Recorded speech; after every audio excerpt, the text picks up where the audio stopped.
Гледате еден на еден, овозможено од Good Nature, вкусот на природата. Не ти цица од енергијата тоа? Имаш се уште онова елан за секојдневна борба? Имам, ти кажав. Значи не знам што би работел друго ако не го работам ова. Чекај, не си работел ништо друго. Еднаш ми кажа во емисија си работел градинар, ако не се. Градинар беше она така што најдолго да речеме сум работел. 3 месеци сум работел градинар во Лондон. Така. Ама и се друго што сум работел и тоа како градинар што сум го работел, сето тоа пак било поврзано, можеби не со новинарство, меѓутоа со патување, со истражување, со нешто такво. Добро, пример. Значи, во Лондон 3 месеци работев, ама не останав како што останаа многу луѓе таму да правам кариера.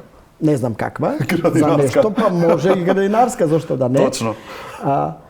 Бидејќи бев добар градинар, ме унапредија, ме ставија во подобар хотел, појма немам. Отидов на Ибица.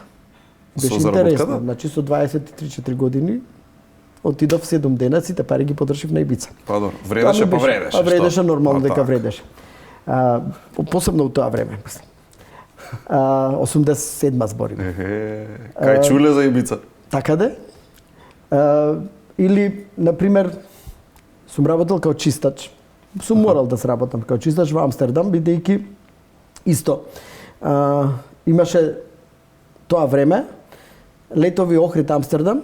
Доаѓа редовно холандски туристи, ама тогаш доаѓа вистински, не им субвенциониравме ние да доаѓа, туку си доаѓа редовно. И јас си купив карта за Амстердам.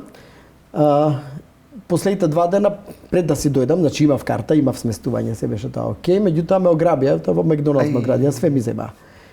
И ми фалеа пари, едноставно. Како и таму каде што бев сместен. Новчаникот или Новчаникот джебароши буквално, ми го снема. Не осети, а? Не осетив, да. И сега таму кај што бев сместен, тоа беше хостел младински. Некој прочитав дека cleaners wanted. Да.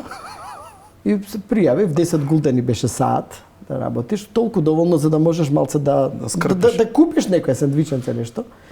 Да издржиш тие 2 дена, додека ти дојде летов за Охрид и знам дека 1 саат работев, така фино го сработев, бидејќи кога бев градинар научив и да џогирам.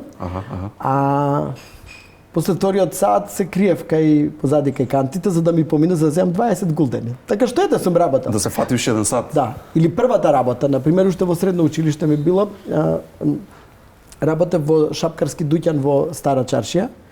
Тоа беше шапкарски дуќан, да. Тоа беше познато скопско семејство кое што имаше шапкарски дуќан, кај што моите живееле после земјотресот додека се санирала зградата. Баш ги кроја тие семејство, значи таму вистински шапки, све како што треба. Шапкари беа, познати шапкари.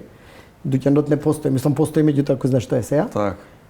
И златара. Таму работев за да си купам шаторче мало и ранец и после со еден другар, тоа беше уште средна школа, 3-та година гимназија, се сеќавам.